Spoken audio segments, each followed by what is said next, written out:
चर के कारण। बाइबल हमें कई कारणों की जानकारी देती है कि स्वर्गारोहण क्यों हुआ। हम इस अध्याय में उनमें से 8 कारणों पर गौर करने जा रहे हैं। 9.1 परमेश्वर विश्वासियों को अपने क्रोध से बचा रहा है। इस पुस्तक के अध्याय 7 में आपने सीखा कि परमेश्वर ने पहले विश्वासियों को अपने क्रोध से बचाया था। बाढ़ के दौरान उसने नूह, उसके परिवार और जहाज पर मौजूद जानवरों की रक्षा की। नूह के जीवन के 600वें वर्ष में दूसरे महीने के 17वें दिन, उस दिन बड़े गहरे सागर के सब सोते फूट पड़े और आकाश के झरोखे खुल गए। उसी दिन नूह और नूह के पुत्र शेम, हाम और येपेत और नूह की पत्नी और उसके पुत्रों की तीनों पत्नियां जहाज पर चढ़े। तब यहोवा ने उसे भीतर कर दिया, जल बढ़ गया और पृथ्वी पर बहुत बढ़ गया और जहाज जल के ऊपर तैरने लगा। उत्पत्ति 7, 11, 13, 16, 18। जब उसने सदोम और अमोरा को नष्ट कर दिया तो उसने लूत और उसके विश्वासी परिवार की रक्षा की। जब भोर हुई तब स्वर्गदूतों ने लूत को जल्दी से ये कहकर बुलाया, उठ, अपनी पत्नी और दोनों बेटियों को जो यहाँ है ले जा, कहीं ऐसा न हो कि तू भी इस नगर के अधर्म में भस्म हो जाए। परंतु वो विलंब करता रहा और उन पुरुषों ने उसकी पत्नी और दोनों बेटियों का हाथ पकड़ लिया, क्योंकि यहोवा उस पर दयावान था, और उसे बाहर ले जाकर नगर के बाहर खड़ा कर दिया। तब यहोवा ने अपनी ओर से सदोम और अमोरा पर आकाश से गंधक और आग बरसाए। उत्पत्ति 19, 15 से 16, 24। उत्साह इसी प्रकार की घटना है। मेघारोहण के दौरान परमेश्वर ने उन लोगों को हटा दिया जिन्होंने यीशु पर विश्वास किया था, ताकि उन्हें उसके क्रोध से बचाया जा सके। बाइबल हमें बताती है कि विश्वासी परमेश्वर के क्रोध के लिए नहीं बने हैं। क्रोध के समय में परमेश्वर विश्वासियों और अविश्वासियों के साथ अलग अलग व्यवहार करता है। उसके पुत्र के स्वर्ग से आने की बाट जोहते रहो, जिसे उसने मरे हुओं में से जिलाया, अर्थात यीशु की, जो हमें आने वाले प्रकोप से बचाता है। प्रथम थिस्सलुनीकियों 1, 10। क्योंकि परमेश्वर ने हमें अपने प्रभु यीशु मसीह के द्वारा बचाना चाहा, न कि हम पर अपना क्रोध उंडेलना। मसीह हमारे लिए मरा ताकि जब वो लौटे तो चाहे हम जीवित हों या मरे हुए, हम सर्वदा उसके साथ जी सकें। प्रथम थिस्सलुनीकियों 5, 9 से 10 नया जीवंत अनुवाद। उन धर्म ग्रंथों में ये कहा गया है कि यीशु लोगों को क्रोध से बचाता है। वो कौन था जो बादलों में स्वर्गारोहित लोगों से मिला? ये यीशु था। सबसे पहले उन्हें स्वर्गारोहित क्यों किया गया? क्योंकि उन्होंने अपना विश्वास यीशु पर रखा। तो हम कैसे जाने कि परमेश्वर उन विश्वासियों की रक्षा कर रहा है जिन्हें उसके क्रोध से स्वर्गारोहित किया गया था? बाइबल में विश्वासियों को अक्सर मसीह की दुल्हन कहा जाता है। यीशु के साथ विश्वासियों का रिश्ता विवाहित जोड़ों के रिश्ते के समान है। यह अंतरंग और व्यक्तिगत तथा प्रेम से भरपूर है। जबकि स्वर्गारोहित लोग स्वर्ग में हैं, एक कार्यक्रम जिसमें वे भाग लेते हैं वो मेमने की शादी है। क्योंकि मैंने एक ही पति से तुम्हारा विवाह किया है कि तुम्हें पवित्र कुंवारी की नाई मसीह को सौंपूं। द्वितीय कुरिन्थियों 11, 2। आओ हम आनंदित और मगन हों और उसकी स्तुति करें, क्योंकि मेमने का विवाह आ पहुंचा है और उसकी पत्नी ने अपने आप को तैयार कर लिया है। उसे यह अधिकार दिया गया कि वो चमकदार, शुद्ध और बढ़िया मलमल पहने, क्योंकि वो बढ़िया मलमल पवित्र लोगों की धार्मिकता के काम है। प्रकाशित वाक्य 19, 7 से 8। मेमना यीशु और हमारे पापों के लिए खुद को बलिदान करने के उनके कार्य का संदर्भ है। यीशु के आने से पहले इस्राएलियों ने अपने पापों का प्रायश्चित करने के लिए मेमनों की बलि चढ़ाए। यीशु परम पूर्ण मेमना है। अब आप दुल्हन के बिना शादी नहीं कर सकते। वे यीशु का उन विश्वासियों से विवाह होने का जश्न मना रहे हैं जिन्हें स्वर्गारोहण के समय स्वर्गारोहित किया गया था और उनकी दुल्हन के रूप में पुनर्जीवित किया गया था। यदि हम इसके लिए समानार्थक शब्द खोजें, पति, हमें जैसे शब्द मिलते हैं रक्षा, प्रबंधक, संरक्षित करना और तेजी से पकड़ो। यीशु वास्तव में उन सभी की रक्षा कर रहे हैं जिन्हें उन्होंने उत्साह के समय अपने पास इकट्ठा किया था। 9.2 ईश्वर सिद्ध कर रहा है कि उसका अस्तित्व है। ईश्वर द्वारा स्वर्गारोहण और आने वाली घटनाओं का उपयोग करने का दूसरा तरीका यह है कि आपको उसकी महिमा और शक्ति को देखने में मदद मिले और इस प्रकार आप उस सब पर विश्वास करें जो उसने आपके लिए किया है। इन संकेतों और चमत्कारों, जैसा कि बाइबल उन्हें कहती है, ने कई लोगों को यीशु के मंत्रालय के दौरान उस पर विश्वास करने में मदद की। चमत्कारी चिन्हों और आश्चर्यों से हम ये जान पाते हैं कि कोई चीज़ ईश्वर की ओर से है, मनुष्य की ओर से नहीं। वे सीधे ईश्वर की ओर इशारा करते हैं क्योंकि वही एकमात्र ऐसा व्यक्ति है जो उन्हें करने में सक्षम है। नीचे दिए गए अंतिम धर्म ग्रंथ में उसे और इस आदमी के संदर्भ यीशु के संदर्भ हैं। हे इस्राएल के लोगों, सुनो, परमेश्वर ने यीशु नासरी के द्वारा सामर्थी आश्चर्यकर्म और चिन्ह दिखाकर सार्वजनिक रूप से उसका समर्थन किया, जैसा कि तुम भली भांति जानते हो। प्रेरितों के काम 2:22 नया जीवंत अनुवाद। परंतु भीड़ में से बहुतों ने उस पर विश्वास किया और कहने लगे, क्या मसीह जब आएगा तो इस मनुष्य से अधिक चिन्ह दिखाएगा? यूहन्ना 7:31। यहाँ तक कि परमेश्वर के शिष्य भी यीशु के चिन्हों के कारण आश्वस्त हो गए। यीशु ने गलील के काना में ये पहला चिन्ह करके अपनी महिमा प्रकट की और उसके चेलों ने उस पर विश्वास किया। यूहन्ना 2:11। यहाँ हम ये भी देखते हैं कि प्रेरित पौलुस परमेश्वर की आत्मा को प्रदर्शित करने और लोगों को परमेश्वर के पास लाने के लिए चमत्कारी चिन्ह और चमत्कार करने में सक्षम था। फिर भी मैं किसी बात पर गर्व नहीं कर सकता सिवाय इसके कि मसीह ने मेरे द्वारा जो किया है, अर्थात मेरे वचन के द्वारा और मेरे द्वारा उनके बीच काम करने के द्वारा अन्य जातियों को परमेश्वर के पास लाया है, और चिन्हों और अद्भुत कामों की सामर्थ्य से और परमेश्वर के आत्मा की सामर्थ्य से वे आश्वस्त हुए हैं। इस प्रकार मैंने यरूशलेम से लेकर इल्लुरिकुम तक मसीह के सुसमाचार को पूर्ण रूप से प्रस्तुत किया है। रोमियो 15:18-19 नया जीवंत अनुवाद।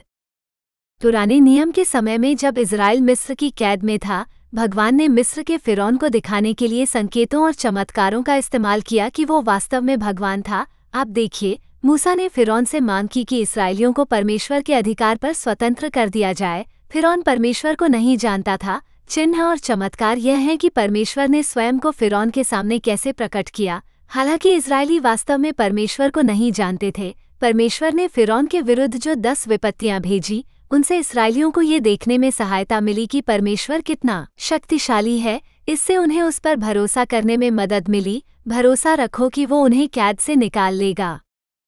क्या किसी जाति ने कभी परमेश्वर की वाणी आग के बीच में से आती हुई सुनी है, जैसा कि तूने सुनी है और जीवित रहा है? क्या परमेश्वर ने जाकर दूसरी जाति के बीच में से किसी जाति को अपने लिए चुनना चाहा है? जैसे कि तुम्हारे परमेश्वर यहोवा ने मिस्र में तुम्हारे देखते किए थे, वैसे ही उसने परीक्षा और चिन्ह और अद्भुत काम और युद्ध और बलवंत हाथ और बढ़ाई हुई भुजा के द्वारा किए। ये सब तुझे इसलिए बताए गए हैं कि तू जान ले कि यहोवा ही परमेश्वर है, उसको छोड़ और कोई नहीं है। व्यवस्था विवरण 4:33-35। परमेश्वर ने इस्राएलियों को कैद से बाहर लाने के बाद उनके विश्वास को मजबूत करने में मदद करने के लिए उन्हें संकेत और चमत्कार दिखाना जारी रखा। इसका एक गौरवशाली उदाहरण अपने लोगों के लिए परमेश्वर का दैनिक प्रावधान था। हर दिन स्वर्ग से मन्ना नामक भोजन उनके इकट्ठा करने के लिए जमीन पर आता था। परमेश्वर ने हर दिन स्वयं को उनके सामने प्रकट किया। तब यहोवा ने मूसा से कहा, देख, मैं तुम्हारे लिए आकाश से रोटी बरसाऊंगा और ये लोग प्रतिदिन बाहर जाकर एक दिन का भाग बटोरेंगे। इससे मैं उनकी परीक्षा करूंगा कि वे मेरी व्यवस्था पर चलेंगे कि नहीं। इस्राएल के घराने ने उसका नाम मन्ना रखा और वह धनिया के समान सफ़ेद था और उसका स्वाद मधु के साथ पकोड़े के समान था। इस्राएल के बच्चे उस मन्ना को 40 वर्ष तक खाते रहे, जब तक वे बसे हुए देश में न पहुँचे। निर्गमन 16:4-31-35। परमेश्वर ने इस्राएलियों के लिए जो चिन्ह और चमत्कार किए, उनसे अन्य लोगों के समूहों को भी परमेश्वर पर विश्वास करने में मदद मिली। ये धर्मग्रंथ उस वार्तालाप का खुलासा करता है जो जेरिको शहर की एक वेश्या राहाब ने एक हमले से पहले शहर पर जासूसी करने के लिए भेजे गए कुछ इस्राएलियों के साथ की थी। वो उन्हें बताती है कि नगर के सभी निवासियों पर भय छा गया था, क्योंकि वे जानते थे कि परमेश्वर ने इस्राएलियों के लिए क्या क्या किया है। उसने लाल सागर के सूखने के ईश्वर के चमत्कार के बारे में बात की। वे जानते थे कि परमेश्वर इस्राएलियों के साथ था। वे जानते थे कि इस्राएल का परमेश्वर स्वर्ग और पृथ्वी का परमेश्वर था। परमेश्वर स्वयं को सभी लोगों के सामने प्रकट करने के लिए संकेतों और चमत्कारों का उपयोग करता है। उनके लेटने से पहले ही वो छत पर उनके पास आए। उसने पुरुषों से कहा, मैं जानती हूँ कि यहोवा ने तुम्हें ये देश दिया है और तुम्हारा भय हम पर छा गया है और देश के सभी निवासी तुम्हारे सामने कांपते हैं, क्योंकि हमने सुना है कि जब तुम मिस्र से निकले तब यहोवा ने तुम्हारे सामने लाल समुद्र का पानी सुखा दिया और तुमने यरदन के पार रहने वाले एमोरियों के 2 राजाओं सीहोन और ओग के साथ क्या किया, जिन्हें तुमने पूरी तरह से नष्ट कर दिया। जब हमने ये सुना तो हमारा हृदय पिघल गया और तुम्हारे कारण किसी भी मनुष्य में कोई साहस नहीं रहा क्योंकि तुम्हारा परमेश्वर यहोवा ऊपर स्वर्ग में और नीचे पृथ्वी पर परमेश्वर है। यहोशू 2:8-11। उत्साह से आपको ये देखने में मदद मिलेगी कि स्वर्ग में एक सर्वशक्तिमान ईश्वर है, एक ईश्वर जो मानव जाति के मामलों को निर्देशित करता है और जिसके प्रति हम सभी जवाबदेह हैं। क्योंकि लिखा है, प्रभु कहते हैं, मेरे जीवन की सौगंध, प्रत्येक घुटना मेरे सामने टिकेगा, प्रत्येक जीभ परमेश्वर को अंगीकार करेगी। तो हम में से प्रत्येक परमेश्वर को अपना अपना लेखा देगा। रोमियो 14:11-12। जिन चमत्कारी चीजों को आप घटित होते हुए देखते हैं वे एक शानदार आतिशबाजी शो के अंत की तरह हैं। परमेश्वर सभी को दिखाने के लिए अपनी शक्ति प्रदर्शित कर रहा है ताकि सभी उसे जान सकें। यह आपके बचने का आखिरी मौका है। आज ही निर्णय लें, कल का इंतजार मत करो, क्योंकि कल की कोई गारंटी नहीं है। हम एक साथ काम करते हुए ये भी विनती करते हैं कि परमेश्वर का अनुग्रह व्यर्थ न जाए, क्योंकि वो कहता है, मैंने अपनी इच्छा के समय तुम्हारी बात सुनी, उद्धार के दिन मैंने तुम्हारी सहायता की। देखो, अभी वो समय है जो तुम्हें चाहिए। देखो, अभी वो उद्धार का दिन है। 2 कुरिन्थियों 6:2। मैं जानता हूं कि यीशु के विश्वासियों का उत्साह इतिहास में सबसे बड़ी ईसाई घटना के रूप में जाना जाएगा। बाइबल हमें बताती है कि लाखों लोग यीशु को जानते हैं और स्वर्गारोहण के बाद बच जाते हैं। ऐसा इसलिए है क्योंकि उत्साह सीधे तौर पर ईश्वर के चमत्कार की ओर इशारा करता है। केवल ईश्वर ही एक पल में लाखों लोगों को ग्रह से हटाने में सक्षम है। नीचे दिए गए इस धर्म ग्रंथ में हम परमेश्वर के सिंहासन और यीशु मेमना के सामने एक बड़ी भीड़ को देखते हैं। वे संकट के इस समय से बचाए गए लोग हैं, वे लोग जो पीछे छूट गए थे, जो यीशु में अपना विश्वास रखने आए थे। इसके बाद मैंने दृष्टि की और देखो, हर एक जाति और कुल और लोग और भाषा में से एक ऐसी बड़ी भीड़ जिसे कोई गिन नहीं सकता था, श्वेत वस्त्र पहने और अपने हाथों में खजूर की डालियां लिए हुए सिंहासन के सामने और मेमने के सामने खड़ी है। तब उन प्राचीनों में से एक ने मुझसे कहा, ये जो श्वेत वस्त्र पहने हैं वे कौन हैं और कहाँ से आए हैं? मैंने उससे कहा, हे मेरे प्रभु, आप जानते हैं। उसने मुझसे कहा, ये वे हैं जो उस बड़े क्लेश में से निकल कर आए हैं। इन्होंने अपने अपने वस्त्र मेमने के लोहू में धोकर श्वेत किए हैं। प्रकाशित वाक्य 7:9-13-14। उत्साह के विश्वव्यापी संकेत और चमत्कार से आपके भीतर यीशु को जानने और विश्वास करने की आग और इच्छा जगे कि वो आपको बचाने के लिए मर गया। आज यीशु का नाम पुकारें और बचाएं। यहोवा के उस बड़े और भयानक दिन के आने से पहले सूर्य अंधियारा हो जाएगा और चंद्रमा रक्त सा हो जाएगा। ऐसा होगा कि जो कोई यहोवा का नाम लेगा वही उद्धार पाएगा। क्योंकि सियोन पर्वत और यरूशलेम में कुछ लोग बचेंगे, जैसा यहोवा ने कहा है, और बचे हुओं में से वे लोग होंगे जिन्हें यहोवा बुलाएगा। योएल 2:31-32। 9.3 ईश्वर आपको अंतिम चेतावनी दे रहा है। ईश्वर चाहता है कि हर कोई बचाया जाए और उत्साह संकेत दे रहा है कि यह आपका आखिरी मौका है। मुझे लगता है कि यह उत्साह घटित होने के प्राथमिक कारणों में से एक है। प्रभु अपनी प्रतिज्ञा के विषय में देर नहीं करता, जैसी देर कितने लोग समझते हैं, पर हमारे विषय में धीरज धरता है और नहीं चाहता कि कोई नाश हो, वरन ये कि सबको मन फिराव का अवसर मिले। 2 पतरस 3:9। परमेश्वर चाहता है कि हर कोई पश्चाताप करे या अपने पापूर्ण तरीकों से फिर जाए। वो आपको माफ करने का इंतजार कर रहा है। आपको बस उससे पूछना है। तब जब परमेश्वर तुम्हें क्षमा करेगा तो वो उसके विरुद्ध तुम्हारे पापों को फिर स्मरण नहीं रखेगा। उनसे कहो, मेरे जीवन की सौगंध, प्रभु यहोवा की यह वाणी है, दुष्ट के मरने से मैं कुछ भी प्रसन्न नहीं होता, परंतु इससे कि दुष्ट अपने मार्ग से फिरकर जीवित रहे। हे इस्राएल के घराने, अपने बुरे मार्ग से फिरो। तुम क्यों मरना चाहते हो? फिर जब मैं दुष्ट से कहूँ, तू अवश्य मरेगा। यदि वो अपने पाप से फिरकर न्याय और धर्म के अनुसार काम करे, यदि दुष्ट बंधक फेर दे, लूटी हुई वस्तुएं लौटा दे, जीवन देने वाली विधियों पर चले और कोई कुटिलता न करे, तो वो अवश्य जीवित रहेगा, वह नहीं मरेगा। उसके किए हुए पापों में से कोई भी उसके विरुद्ध स्मरण न किया जाएगा। उसने वही किया है जो न्याय और धर्म के अनुसार है, वो अवश्य जीवित रहेगा।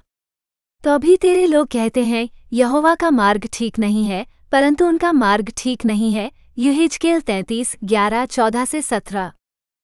ईश्वर अपने द्वारा बनाए गए प्रत्येक व्यक्ति से प्रेम करता है। उसने हम में से प्रत्येक को बनाया। वो हम में से हर एक से प्यार करता है। इसका मतलब है कि वो आपसे प्यार करता है, यह उस तरह का प्यार नहीं है जिसे हम बहुत अच्छी तरह समझते हैं। भगवान बिना किसी शर्त के प्यार करते हैं। जब आप पापी ही थे तब उसने यीशु को आपके लिए मरने के लिए भेजकर इसका प्रदर्शन किया। ईश्वर अपने साथ संबंध बनाने से पहले आपसे परिपूर्ण होने की कोई अपेक्षा नहीं रखता है। वास्तव में वो जानता है कि यह असंभव है, क्योंकि जब हम निर्बल ही थे तो मसीह ने ठीक समय पर अधर्मियों के लिए अपना प्राण दिया। क्योंकि किसी धर्मी जन के लिए कोई मरे, ये तो कठिन है, परंतु हो सकता है कि किसी भले मनुष्य के लिए कोई मरने का साहस भी करे। परंतु परमेश्वर हम पर अपने प्रेम की भलाई इस रीति से प्रकट करता है कि जब हम पापी ही थे तभी मसीह हमारे लिए मरा। रोमियो 5:6-8। आप शायद पूछ रहे होंगे, अगर भगवान बिना शर्त प्यार करता है तो ऐसा क्यों लगता है कि वो मुझे सजा दे रहा है? ऐसा इसलिए है क्योंकि प्रेम ईश्वर का सिर्फ एक पहलू है। ईश्वर हर तरह से परिपूर्ण है। इसका मतलब है कि वो न्यायी, पवित्र और धर्मी भी है। क्योंकि मैं यहोवा के नाम का प्रचार करूंगा। हमारे परमेश्वर की महिमा का बखान करो। वो चट्टान है, उसका काम खरा है और उसके सब मार्ग न्याय के हैं। वो सच्चा परमेश्वर है जो कुटिलता नहीं करता। वह न्याय और धर्मी है। व्यवस्था विवरण 32:3-4। चूंकि ईश्वर परिपूर्ण है, उसे उन लोगों को अनुशासित और सुधारना होगा जिनसे वो प्यार करता है, और यदि वो अपने बच्चों के व्यवहार में सुधार नहीं करेगा तो वो वास्तव में किस प्रकार का स्वर्गीय पिता होगा? सचमुच बहुत भयानक। वो भगवान नहीं है। ईश्वर चाहता है कि उसके प्रत्येक बच्चे के लिए सबसे अच्छा क्या हो। वो वही चाहता है जो आपके लिए सबसे अच्छा हो। इसका मतलब है कि आप उसके सुधारात्मक अनुशासन का अनुभव करने जा रहे हैं। तुम उस उपदेश को भूल गए हो जो बच्चों के समान तुमसे तर्क किया जाता है। हे मेरे पुत्र, प्रभु की ताड़ना को हल्की बात न समझ, और जब वो तुझे डांटे तब हियाव न छोड़, क्योंकि प्रभु जिससे प्रेम करता है उसको ताड़ना भी करता है, और जिसे पुत्र बना लेता है उसको डांटता भी है। इब्रानियों 12:5-6। अनुशासन आपको ईश्वर की ओर मोड़ने के लिए है। याद रखें कि कोई भी अपूर्ण चीज ईश्वर की उपस्थिति स्वर्ग में प्रवेश नहीं कर सकती। इसका मतलब है कि जब तक आप पूर्ण नहीं हो जाते, आपको स्वर्ग में प्रवेश नहीं मिलेगा। समाचार फ्लैश, आप कभी भी पूर्ण नहीं होंगे। आप अपने जन्म के समय ही अपूर्ण थे, क्योंकि सबने पाप किया है और परमेश्वर की महिमा से रहित हैं। रोमियो 3:23। हालांकि भगवान ने आपके लिए सही विकल्प भेजा है। उसने यीशु को भेजा। यदि आप स्वर्ग के अंदर रहना चाहते हैं तो जब भगवान आपकी ओर देखते हैं तो उन्हें यीशु को देखना होगा, क्योंकि यीशु परिपूर्ण है। ईश्वर ऐसा केवल तभी कर सकता है जब आपने स्वीकार किया हो और विश्वास किया हो कि यीशु आपके लिए मरा। क्योंकि परमेश्वर ने यीशु को पाप के लिए बलिदान के रूप में प्रस्तुत किया। लोग परमेश्वर के साथ सही बन जाते हैं जब वे विश्वास करते हैं कि यीशु ने अपना जीवन बलिदान किया, अपना खून बहाया। ये बलिदान दिखाता है कि परमेश्वर निष्पक्ष था जब उसने पीछे हटकर उन लोगों को दंडित नहीं किया जिन्होंने अतीत में पाप किया था, क्योंकि वो आगे देख रहा था और उन्हें इस वर्तमान समय में जो करना था उसमें शामिल कर रहा था। परमेश्वर ने अपनी धार्मिकता को प्रदर्शित करने के लिए ऐसा किया, क्योंकि वो स्वयं निष्पक्ष और न्यायी है, और जब पापी यीशु पर विश्वास करते हैं तो वो उन्हें अपनी दृष्टि में सही घोषित करता है। रोमियो 3:25-26 नया जीवंत अनुवाद। वे सभी चीजें जो आपके साथ घटित हो रही हैं, जो बुरी और भयानक प्रतीत होती हैं, वास्तव में वे आपके लाभ के लिए घटित हो रही हैं। उस बच्चे के बारे में सोचें जो खाने की मेज से अपनी माँ का स्टेक चाकू पकड़ लेता है और उठा लेता है। माँ तुरंत प्रतिक्रिया करेगी और अपने बच्चे से चाकू ले लेगी। अब आप जानते हैं कि बच्चा चिल्लाने और रोने वाला है। जब लोग उनसे चीजें लेते हैं तो वे ऐसा ही करते हैं। उन्हें समझ नहीं आ रहा कि चाकू से उन्हें या किसी और को चोट लग सकती है। माँ ने चाकू उठाया क्योंकि वो अपने बच्चे से प्यार करती है। उसके मन में उसका सर्वोत्तम हित था। आप जानते हैं कि बच्चे ने इसे इस तरह नहीं देखा। यह वैसा ही है जैसा अभी आपके साथ हो रहा है। भगवान चाहते हैं कि आप स्टेक चाकू गिरा दें। चाकू आपके जीवन के सभी पापों का प्रतिनिधित्व करता है। इसे छोड़ें ताकि आप खुद को और दूसरों को चोट पहुंचाना बंद कर दें। क्या तुम सोचते हो कि मैं दुष्ट लोगों को मरते देखना पसंद करता हूँ? प्रभु यहोवा कहता है, बिल्कुल नहीं। मैं चाहता हूँ कि वे अपने दुष्ट मार्गों से फिरें और जीवित रहें। यहेजकेल 18:23 नया जीवंत अनुवाद। उत्साह को अपने आप को भगवान के साथ सही करने का आखिरी मौका माने। यह आपके लिए परीक्षण का समय है। आप किससे अधिक प्रेम करते हैं, स्वयं से या ईश्वर से? यदि आप अपनी अस्थायी वासनापूर्ण इच्छाओं को पूरा करते रहना चाहते हैं तो आप अनंत काल तक ईश्वर से अलग रहेंगे। भगवान को चुनें और आपको उसके आशीर्वाद में अनंत काल बिताने का मौका मिलेगा। यहोवा तुम्हारा परमेश्वर तुम्हारी परीक्षा लेता है कि जान ले कि क्या तुम अपने परमेश्वर यहोवा से अपने सारे मन और सारे प्राण के साथ प्रेम रखते हो या नहीं। व्यवस्था विवरण 13:3। लोगों को उनके पाप देखने और उनकी ओर मुड़ने में मदद करने के लिए परमेश्वर ने बाइबल में कई बार अपने अनुशासन का उपयोग किया। वह चाहता है कि आपको एहसास हो कि आपको उसकी ज़रूरत है और आप खुद को नहीं बचा सकते। ऐसा पापी होने का शाश्वत परिणाम है जो बचाया नहीं गया है। इस धर्म ग्रंथ में इज़राइली एक झूठे देवता बाल की पूजा कर रहे थे। उन्होंने परमेश्वर को पूरी तरह से त्याग दिया था, जिसने उन्हें मिस्र की कैद से छुड़ाया था और जिसने उन्हें 40 वर्षों तक हर दिन स्वर्ग से मन्ना खिलाया था। परमेश्वर ने हमलावरों को अपने लोगों को लूटने और उन्हें फिर से गुलामी में ले जाने दिया। लेकिन फिर ध्यान दें कि भगवान ने क्या किया। उसने उन्हें बचाने के लिए न्यायाधीशों को भेजा, क्योंकि उन्होंने अपने उत्पीड़न के दौरान परमेश्वर को पुकारा था। इस्राएलियों ने यहोवा की दृष्टि में बुरा किया और बाल देवताओं की उपासना की। उन्होंने अपने पितरों के परमेश्वर यहोवा को, जो उन्हें मिस्र देश से निकाल लाया था, त्याग दिया और पराये देवताओं के पीछे चले, जो उनके चारों ओर के लोगों के देवताओं के थे, और उनको दंडवत करके यहोवा को क्रोध दिलाया। यहोवा का क्रोध इस्राएलियों पर भड़क उठा और उसने उन्हें लुटेरों के हाथ में कर दिया, जो उन्हें लूटने लगे। उसने उन्हें चारों ओर के शत्रुओं के हाथ में बेच दिया, ताकि वे अपने शत्रुओं के सामने खड़े न रह सकें। यहोवा ने न्यायियों को खड़ा किया, जिन्होंने उन्हें लूटने वालों के हाथ से बचाया। जब यहोवा ने उनके लिए न्यायियों को खड़ा किया, तब यहोवा न्याय के संग रहा और न्याय के जीवन भर उन्हें शत्रुओं के हाथ से बचाया। क्योंकि जो उन पर अत्याचार करते और उन्हें सताते थे, उनके कारण उनका कराहना यहोवा को बहुत बुरा लगा। परंतु जब न्याय मर गया, तब वे फिर गए और दूसरे देवताओं के पीछे चलने, उनकी उपासना करने और उनको दंडवत करने में अपने पुरखाओं से भी अधिक बिगड़ गए। उन्होंने अपने कामों को न छोड़ा और न अपने हठीले चालचलन से विमुख हुए। न्यायियों 2:11-12, 14, 16, 18-19। ईश्वर चाहता है कि जब आप भी परेशान हो तो आप मदद के लिए उसे पुकारें। इस वृतांत में हम भविष्यवक्ता योना को निनेवा शहर में उपदेश देते हुए देखते हैं। क्या आप जानते हैं कि योना इस कार्य पर नहीं जाना चाहता था? उसने नीनवा से दूर जाने की कोशिश की, लेकिन सोचो क्या हुआ। अंततः उसे एक बड़ी मछली ने निगल लिया और नीनवे के पास तट पर उगल दिया। वह जाना नहीं चाहता था, क्योंकि वह जानता था कि अगर उसने लोगों को बताया कि भगवान का न्याय आ रहा है तो वे पश्चाताप करेंगे। योना नहीं चाहता था कि परमेश्वर उन्हें माफ कर दे। वह चाहता था कि परमेश्वर उन्हें उनकी दुष्टता के कारण दंड दे। हम अक्सर योना की तरह होते हैं। हम तुरंत ये देखना चाहते हैं कि दूसरों को वो मिले जो उन्हें मिल रहा है, हालांकि वो भगवान नहीं है। वो चाहता है कि हर कोई पश्चाताप करे। जब योना ने उन्हें उपदेश दिया तो निनेवा ने ठीक यही किया। योना ने नगर में प्रवेश करके 1 दिन की यात्रा पूरी की और पुकार कर कहा, 40 दिन के बीतने पर नीनवे उलट दिया जाएगा। नीनवे के लोगों ने परमेश्वर पर विश्वास किया और उन्होंने उपवास का प्रचार किया, और बड़े से लेकर छोटे तक सबने टाटोड़ा। परमेश्वर ने उनके कामों को देखा कि वे अपने बुरे मार्ग से फिर गए हैं। परमेश्वर ने जो विपत्ति उन पर डालने की बात कही थी, उससे वो पछताया और उसने ऐसा नहीं किया। योना 3:4-5, 10।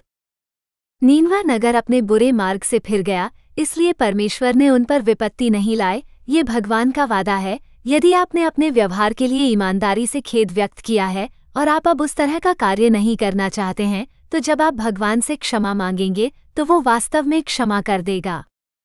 अब मैं आनंदित हूँ, इसलिए नहीं कि तुम्हें शोक हुआ, परंतु इसलिए कि तुम्हें मन फिराव का शोक हुआ, क्योंकि तुम परमेश्वर की इच्छा से शोकित हुए कि हमारी ओर से तुम्हें किसी बात में हानि न हो। क्योंकि परमेश्वर की इच्छा से शोक करने से मन फिराव होता है, जिससे उद्धार होता है और उससे पछताना नहीं पड़ता। परंतु संसार का शोक मृत्यु उत्पन्न करता है। 2 कुरिन्थियों 7:9-10।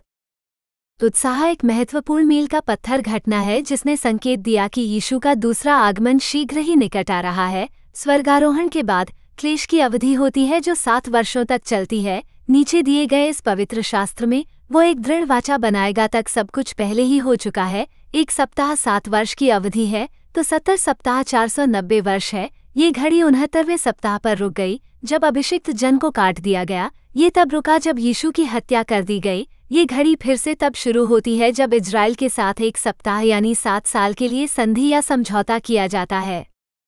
तेरे लोगों और तेरे पवित्र नगर पर 70 सप्ताह ठहराए गए हैं कि आज्ञा का उल्लंघन समाप्त हो और पापों का अंत हो और अधर्म का प्रायश्चित हो और सदा की धार्मिकता प्रकट हो और दर्शन और भविष्यवाणी पर छाप दी जाए और परम पवित्र का अभिषेक किया जाए। इसलिए जान और समझ ले कि यरूशलेम के फिर बनाने और उसके बनाने की आज्ञा के निकलने से लेकर अभिषिक्त प्रधान तक 7 सप्ताह और 62 सप्ताह बीतेंगे।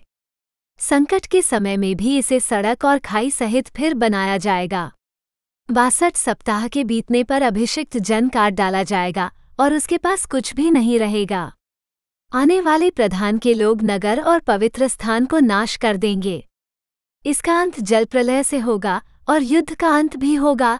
उजाड़ना निश्चित है। वो 1 सप्ताह के लिए बहुतों से दृढ़ वाचा बांधेगा। सप्ताह के मध्य में वो बलि और भेंट को बंद कर देगा। उजाड़ने वाला घृणित कामों के पंखों पर चढ़कर आएगा और उजाड़ने वाले पर उसका क्रोध पूरी रीति से भड़केगा। दानियल 9:24-27। हम जानते हैं कि जो व्यक्ति अनुबंध करता है वो कुछ बातों के कारण मसीह विरोधी है। सबसे पहले जिस धर्मग्रंथ को आपने अभी पढ़ा है उसमें कहा गया है कि सप्ताह के मध्य में वो भगवान के लिए बलिदान और प्रसाद बंद कर देगा। फिर वो मंदिर में घृणित कार्य करेगा जो इसे उजाड़ देगा क्योंकि उसने इसे अपवित्र किया है। 1 सप्ताह 7 वर्ष का होता है, इसलिए सप्ताह का मध्य 3.5 वर्ष का होता है। फिर नीचे दिए गए धर्मग्रंथों में हमें और भी अधिक विवरण मिलता है। क्योंकि आपने कहा है, इज़राइल ने जो कहा है उसका संदर्भ है। दूसरे, ये पता चलता है कि यह वाचा झूठ और झूठे बहानों के तहत मृत्यु और शियोल के साथ बनाई गई है। शियोल का अर्थ नरक है। क्योंकि तूने कहा है, हमने मृत्यु से वाचा बांधी है और अधोलोक से भी हमारा समझौता है। जब विपत्ति बढ़कर आए तब वो हमारे पास न आएगी, क्योंकि हमने झूठ की शरण ली है और झूठ की आड़ में छिपे हैं। मृत्यु से तेरी वाचा टूट जाएगी और अधोलोक से तेरी वाचा स्थिर न रहेगी। जब विपत्ति बढ़कर आए तब तू उसके द्वारा रौंदा जाएगा। यशायाह 28:15-18। अब तीसरा, हम सीखते हैं कि यह शासक जो घृणित वस्तु स्थापित करता है वो स्वयं को ऊंचा उठाता है और अपने आप को सभी देवताओं से ऊपर बढ़ाता है, यानी वो खुद को भगवान घोषित कर देता है।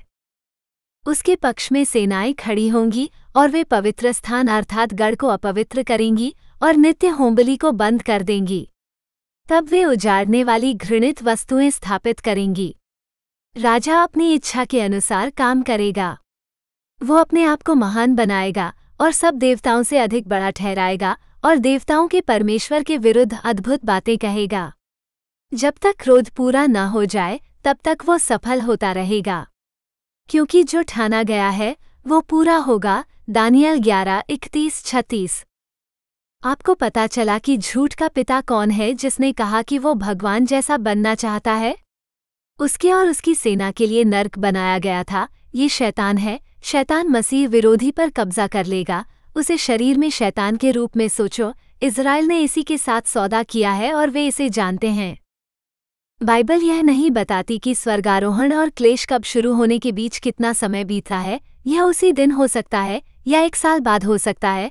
हमने बाड़ और सदोम और अमोरा के बारे में जो सीखा है उसके आधार पर उम्मीद करते हैं कि मेघारोहण के बाद अनुबंध पर बहुत जल्दी हस्ताक्षर हो जाएंगे। जब परमेश्वर धर्मी को हटा देता है तो वो अपना क्रोध भेजने की प्रतीक्षा नहीं करता। इससे आपको तात्कालिकता का एहसास होना चाहिए।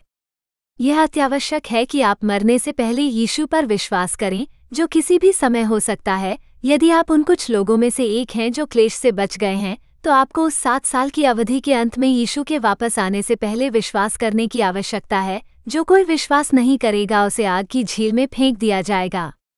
केवल धर्मी समझे जाने वाले लोग जो मानते हैं कि यीशु उनके पापों के लिए मरे, पृथ्वी पर यीशु के राज्य में प्रवेश करने में सक्षम होंगे।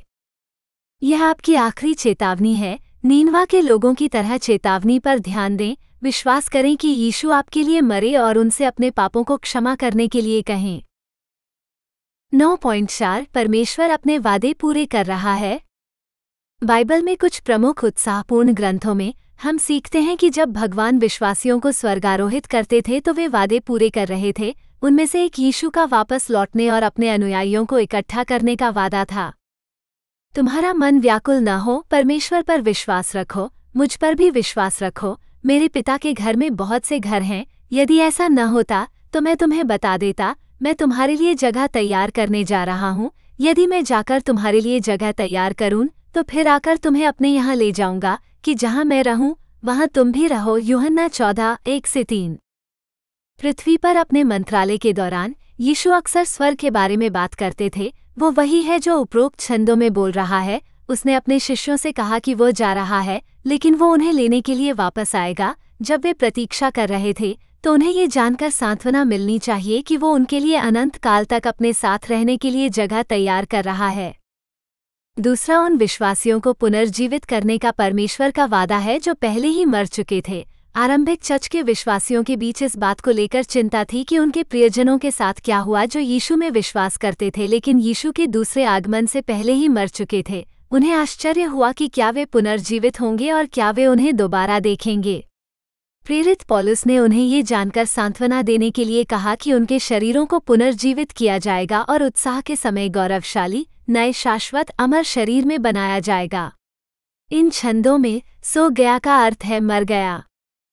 हे भाइयों, हम नहीं चाहते कि तुम सोए हुओं के विषय में अज्ञान रहो। ऐसा न हो कि तुम औरों की नाई शोक करो जो आशाहीन हैं, क्योंकि यदि हम विश्वास करते हैं कि यीशु मरा और जी भी उठा, तो वैसे ही परमेश्वर उन्हें भी जो यीशु में सो गए हैं उसके साथ ले आएगा। जो मसीह में मरे हैं वे पहले जी उठेंगे, तब हम जो जीवित और बचे रहेंगे उनके साथ बादलों पर उठा लिए जाएंगे कि हवा में प्रभु से मिलें।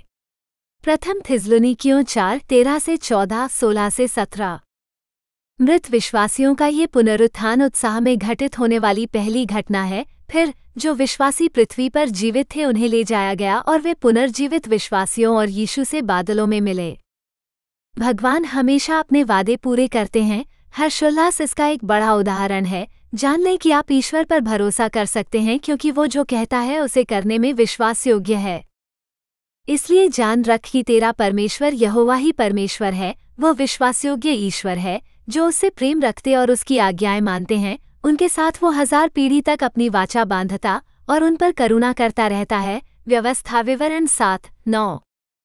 क्योंकि यीशु मसीह परमेश्वर का पुत्र हाँ और नहीं के बीच में नहीं डगमगाता। वो वही है जिसका प्रचार सीलास, तीमुथियुस और मैंने तुम्हें किया, और परमेश्वर की अंतिम हाँ के रूप में वो हमेशा वही करता है जो वो कहता है, क्योंकि परमेश्वर की सभी प्रतिज्ञाएं मसीह में एक जोरदार हाँ के साथ पूरी हुई हैं और मसीह के माध्यम से हमारा आमीन, जिसका अर्थ है हाँ, उसकी महिमा के लिए परमेश्वर के पास जाता है। द्वितीय कुरिन्थियों 1:19-20 नया जीवंत अनुवाद। यदि उत्साह अभी तक घटित नहीं हुआ है तो आप अभी भी परमेश्वर के इन वादों में शामिल हो सकते हैं। यदि उत्साह पहले ही घटित हो चुका है और आप पीछे रह गए हैं तो आपको ईश्वर के एक अलग वादे में शामिल किया जा सकता है। यह उन लोगों के लिए अनंत जीवन का उसका वादा है जो विश्वास करते हैं। बस उस पर विश्वास करना चुने जो यीशु ने आपकी आत्मा को बचाने के लिए किया था, कि वो तुम्हारे पापों के लिए मर गया, कब्र में से जी उठा और स्वर्ग में राज्य करेगा। 9.5 परमेश्वर शैतान को पृथ्वी पर शासन करने दे रहा है। स्वर्गारोहण का दूसरा कारण ये है कि परमेश्वर शैतान को यीशु के वापस आने तक पृथ्वी पर शासन करने दे रहा है। ऐसा होने के लिए उसे विश्वासियों को हटाना पड़ा। परमेश्वर ने एक गौरवशाली स्वर्गदूत लूसीफेर बनाया जो अत्यधिक सम्मानित, बुद्धिमान और अन्य स्वर्गदूतों पर शासन करता था। एक दिन लूसीफेर को घमंड हो गया और उसने फैसला किया कि वो बिल्कुल भगवान जैसा बन सकता है। उसने ऐसा सिर्फ सोचा ही नहीं था, उसे विश्वास था कि वो सचमुच ऐसा कर सकता है। तभी लूसीफेर ने पाप किया और परमेश्वर के विरुद्ध विद्रोह शुरू कर दिया। लूसीफेर अभिषिक्त करूब है। तू अभिषिक्त करूब था जो ढांपता था। फिर मैंने तुझे परमेश्वर के पवित्र पर्वत पर स्थापित किया। तू आग के पत्थरों के बीच में ऊपर नीचे चलता रहा है। तू अपने सृजे जाने के दिन से लेकर जब तक तुझमें अधर्म नहीं पाया गया, तब तक तू अपने कामों में खरा था। तेरे व्यापार की बहुतायत से तेरे भीतर हिंसा भर गई और तूने पाप किया, इसलिए मैंने तुझे परमेश्वर के पर्वत से अपवित्र करके बाहर निकाल दिया है। यहेजकेल 28:14-16। यहाँ हम उस विद्रोह के कुछ अंश देखते हैं। माइकल और अन्य अच्छे स्वर्गदूतों ने शैतान और उसके गिरे हुए स्वर्गदूतों से युद्ध किया। शैतान विरोधी हार गया। परमेश्वर ने उसे और अन्य विद्रोही स्वर्गदूतों को पृथ्वी पर फेंक दिया। तब से पृथ्वी शैतान धोखेबाज के प्रभुत्व के अधीन रही है। आकाश में युद्ध हुआ। माइकल और उसके स्वर्गदूतों ने अजगर से युद्ध किया। अजगर और उसके स्वर्गदूतों ने युद्ध किया। वे जीत नहीं पाए। स्वर्ग में उनके लिए अब कोई जगह नहीं बची। बड़ा अजगर नीचे गिरा दिया गया। वो पुराना सांप, जिसे शैतान और शैतान कहा जाता है, जो पूरी दुनिया को धोखा देने वाला है, उसे धरती पर फेंक दिया गया और उसके स्वर्गदूतों को उसके साथ नीचे गिरा दिया गया। प्रकाशित वाक्य 12:7-9। यहाँ तक कि यीशु ने भी शैतान के स्वर्ग से गिरने की बात कही थी। उनके शिष्य आश्चर्यचकित थे कि वे यीशु के नाम से दुष्ट आत्माओं को बाहर निकाल सकते थे। आप देखिए, शैतान अभी भी यीशु के अधिकार के अधीन है। इससे कोई फर्क नहीं पड़ता कि वो कहाँ रहता है, स्वर्ग या पृथ्वी, भगवान नियंत्रण में है। वे सतर आनंदित होकर लौटे और कहने लगे, हे प्रभु, तेरे नाम से दुष्टात्मा भी हमारे वश में हैं। उसने उनसे कहा, मैंने शैतान को बिजली की नाई स्वर्ग से गिरते देखा। लूका 10:17-18। स्वर्गारोहण तक शैतान के पास अभी भी स्वर्ग में प्रवेश करने और भगवान से बात करने की पहुंच थी। वास्तव में आप इस अध्याय में कुछ देर बाद देखेंगे कि उसे परमेश्वर के लोगों को परेशान करने के लिए परमेश्वर से अनुमति मांगनी पड़ी। ये सब तब बदल गया जब परमेश्वर ने स्वर्गारोहण के दौरान अपने विश्वासियों को हटा दिया। तभी शैतान ने स्वर्ग तक अपनी सारी पहुंच खो दी। नीचे दिए गए धर्मग्रंथ में यीशु ने हमें बताया कि यह होने वाला था। यीशु ने कहा कि शैतान इस संसार, जो कि पृथ्वी है, का शासक है। जब पृथ्वी का न्याय करने का समय आएगा तो शैतान को स्वर्ग से बाहर निकाल दिया जाएगा। इस संसार का न्याय करने का समय आ गया है, जब इस संसार का शासक शैतान बाहर निकाल दिया जाएगा। यूहन्ना 12:31 नया जीवंत अनुवाद। आप पहले ही जान चुके हैं कि उत्साह ने ईश्वर को दुनिया का न्याय करने में सक्षम बनाया। विश्वासियों को हटाकर वह दुष्टों पर अपना क्रोध इस आशा से भेज सकता है कि वे पश्चाताप करेंगे।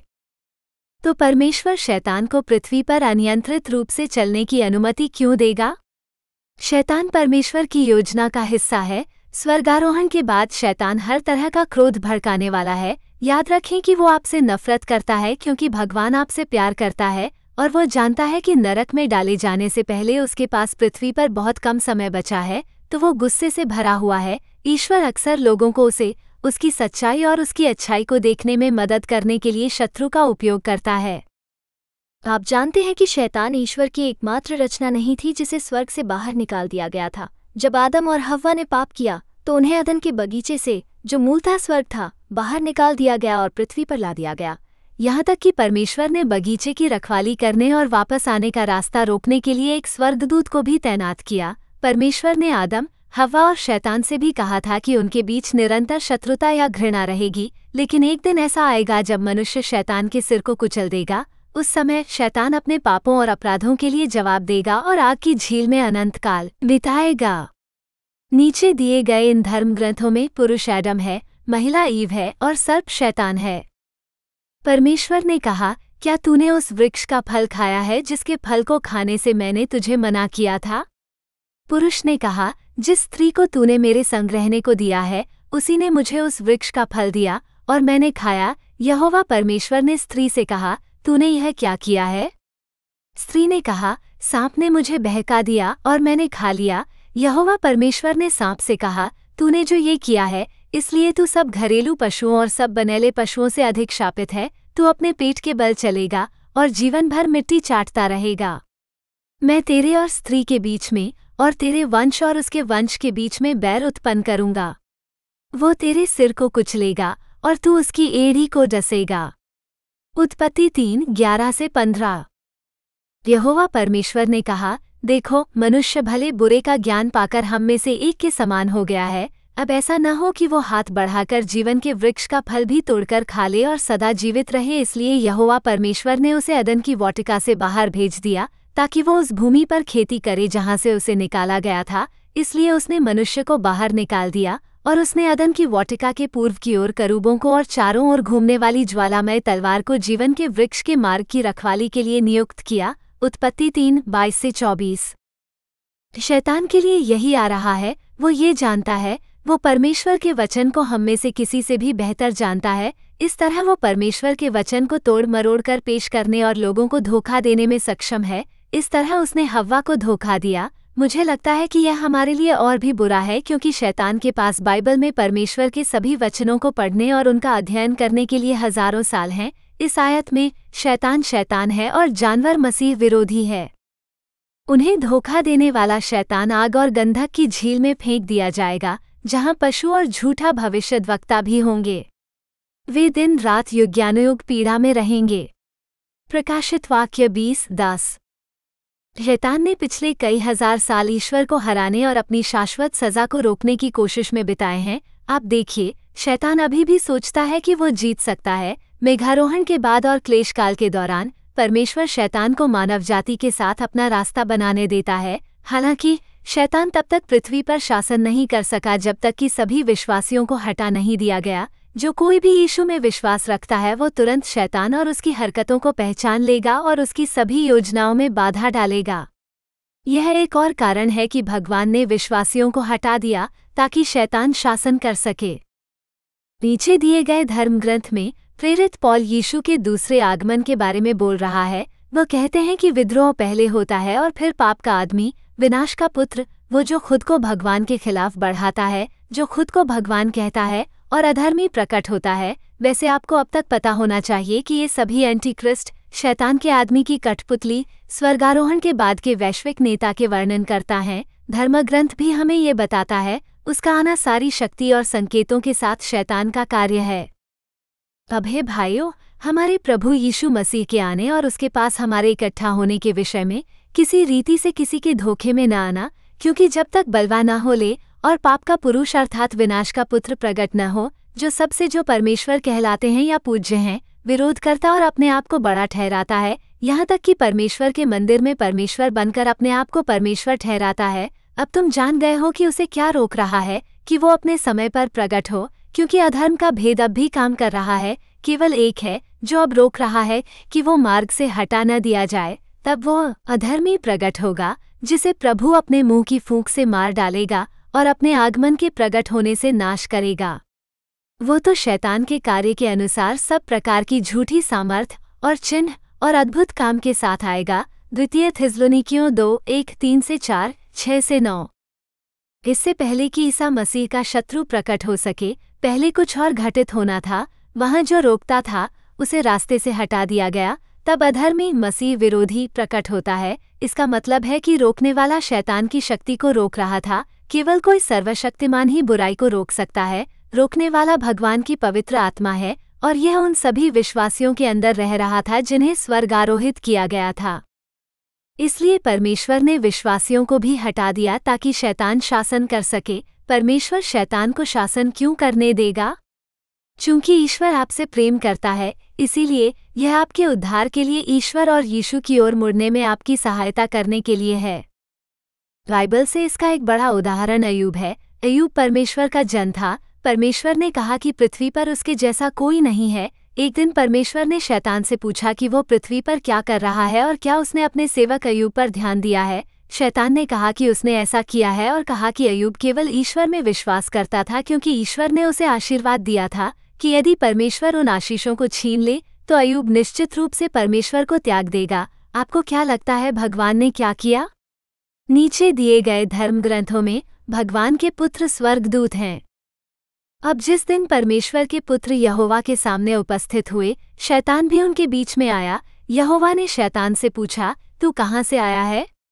तब शैतान ने यहोवा को उत्तर दिया, पृथ्वी पर इधर उधर घूमते फिरते और डोलते डालते आया हूँ। यहोवा ने शैतान से कहा, क्या तूने मेरे दास अय्यूब पर ध्यान दिया है? उसके तुल्य खरा और सीधा और परमेश्वर का भय मानने वाला और बुराई से दूर रहने वाला मनुष्य और कोई नहीं है। तब शैतान ने यहोवा को उत्तर दिया, क्या अय्यूब परमेश्वर का भय बिना लाभ के मानता है? क्या तूने उसके और उसके घर के और जो कुछ उसका है उसके चारों ओर बाड़ा नहीं बांधा? तूने उसके काम पर आशीष दी है और उसकी संपत्ति देश भर में फैल गई है, परंतु अब अपना हाथ बढ़ाकर जो कुछ उसका है उसे छू, तब वो तेरे सामने तुझे त्याग देगा। अय्यूब 1:6-11। ठीक है, तुम उसे परख सकते हो। यहोवा ने शैतान से कहा, उसके पास जो कुछ है उसके साथ जो चाहो करो, लेकिन उसे शारीरिक रूप से नुकसान मत पहुंचाओ। तब शैतान यहोवा के सामने से चला गया। अय्यूब 1:12 नया जीवंत अनुवाद।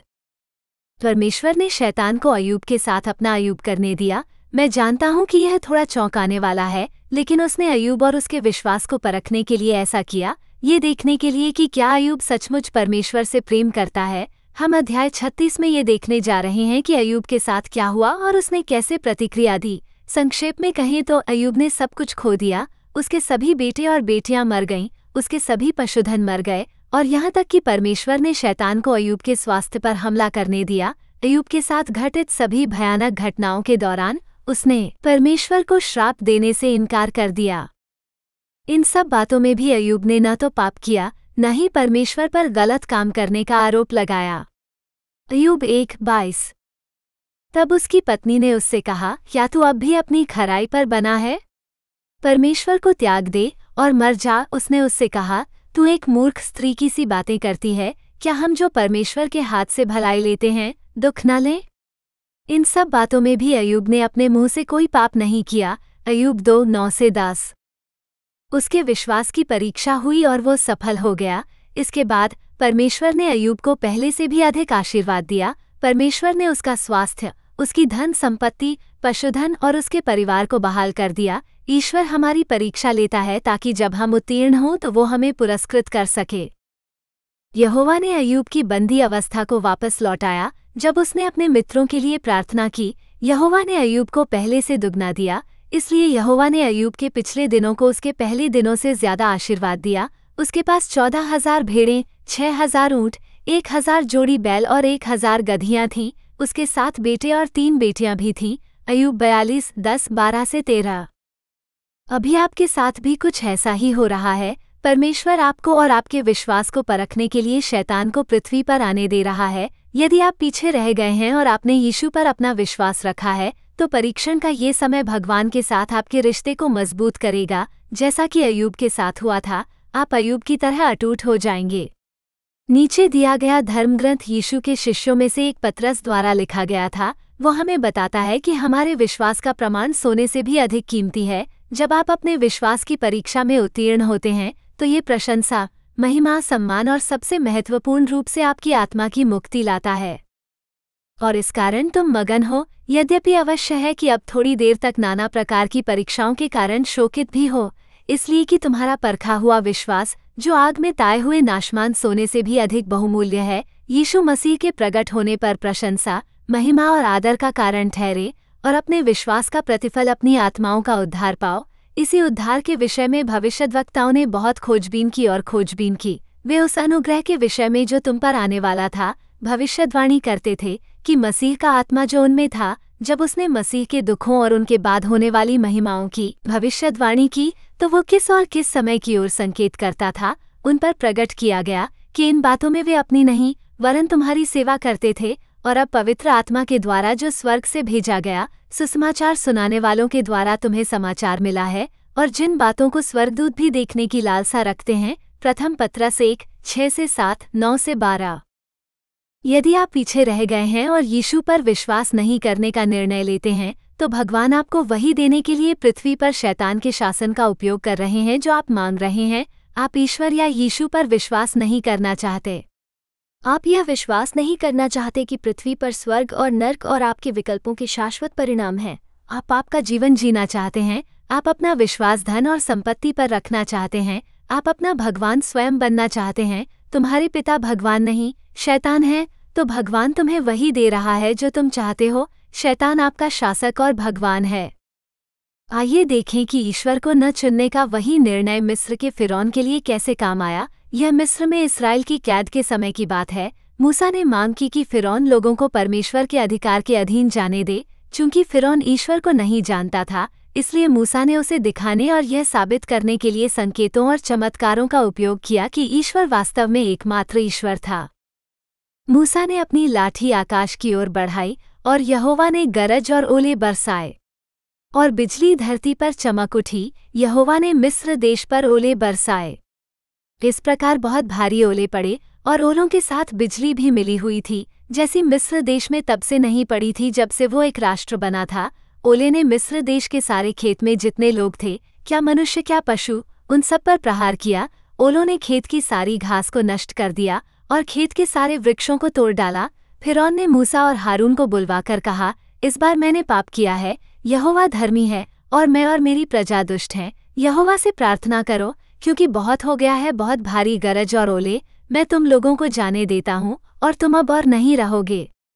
मूसा ने उससे कहा, जब मैं नगर से बाहर निकलूंगा तब यहोवा की ओर हाथ फैलाऊंगा, गरजना बंद हो जाएगी और ओले फिर नहीं पड़ेंगे। तब तू जान लेगा कि पृथ्वी यहोवा की है। जब फिरौन ने देखा कि वर्षा, ओले और गरजना बंद हो गए हैं, तब उसने और उसके कर्मचारियों ने और भी पाप किया और अपने मन को कठोर कर लिया। फिरौन का मन कठोर हो गया और उसने इस्राएलियों को जाने नहीं दिया, जैसा कि यहोवा ने मूसा के द्वारा कहा था। निर्गमन 9:23 से 25, 27 से 29, 34 से 35। भयंकर ओलों की विपत्ति के दौरान फिरौन को एहसास हुआ कि उसने पाप किया था और दुष्ट था और ईश्वर धर्मी था। हालांकि जैसे ही परमेश्वर का प्लेग का क्रोध दूर हुआ, उसने और भी अधिक पाप किया और अपना हृदय कठोर कर लिया। वो सच्चाई जानता था, लेकिन उसने इस पर विश्वास करने से इनकार कर दिया। वो पत्थर की तरह जिद्दी था। यीशु ने ऐसे लोगों के बारे में बात की जो विश्वास नहीं करना चाहते। देखिए उन्होंने क्या कहा। इसलिए यीशु ने उनसे कहा, यदि परमेश्वर तुम्हारा पिता होता तो तुम मुझसे प्रेम रखते, क्योंकि मैं परमेश्वर की ओर से निकल कर आया हूँ। मैं आपसे नहीं आया, परंतु उसी ने मुझे भेजा है। तुम मेरी बातें क्यों नहीं समझते? इसलिए कि तुम मेरा वचन सुन नहीं सकते। तुम अपने पिता शैतान से हो और अपने पिता की लालसा पूरी करना चाहते हो। वो तो आरंभ से हत्यारा है और सत्य पर स्थिर न रहा, क्योंकि सत्य उसमें है ही नहीं। जब वो झूठ बोलता है तो अपनी ओर से बोलता है, क्योंकि वो झूठा है, वरन झूठ का पिता है। परंतु इसलिए कि मैं सत्य बोलता हूँ, तुम मेरी प्रतीति नहीं करते। यूहन्ना 8:42 से 45। यदि आप ईश्वर से कोई लेना देना नहीं रखना चाहते, तो वो आपको इसके लिए बाध्य नहीं करेगा। आप जानते हैं कि ईश्वर हम में से हर एक के लिए बहुत अच्छा है, क्योंकि वो हमें वही देता है जो हम मांगते हैं। यदि आप पीछे रह गए हैं, तो इसका कारण ये है कि आपने यीशु पर विश्वास करना नहीं चुना। इसके बजाय आप अपने अधिकार शैतान के नक्शे कदम पर चलते हुए पाप का जीवन जी रहे थे। क्लेश के इस समय के दौरान शैतान मसीह विरोधी के माध्यम से पृथ्वी पर शारीरिक रूप से शासन कर रहा है। भगवान ने आपको वही दिया है जो आप चाहते थे। बाइबल हमें बताती है कि क्लेश के दौरान परमेश्वर द्वारा पृथ्वी पर लाए गए सभी विपत्तियों के दौरान ये लोग फिरौन की तरह ही परमेश्वर पर अपनी मुट्ठी हिलाना जारी रखते हैं। शेष मनुष्यों ने जो इन विपत्तियों से नहीं मरे थे, अपने हाथों के कामों से मन न फिराया कि दुष्टात्माओं की और सोने, चांदी, पीतल, पत्थर और लकड़ी की मूर्तों की पूजा न की, जो न देख, न सुन, न चल सकती हैं, और न उन्होंने अपनी हत्याओं और न टोना और न व्यभिचार और न चोरियों से मन न फिराया। प्रकाशित वाक्य 9:20 से 21। उन्होंने पीड़ा के कारण अपनी जीभ चबाई और अपनी पीड़ा और घावों के कारण स्वर्ग के परमेश्वर की निंदा की, फिर भी उन्होंने अपने कामों से पश्चाताप नहीं किया। प्रकाशित वाक्य 16:10 से 11। हालांकि आज आप कोई अलग विकल्प चुन सकते हैं।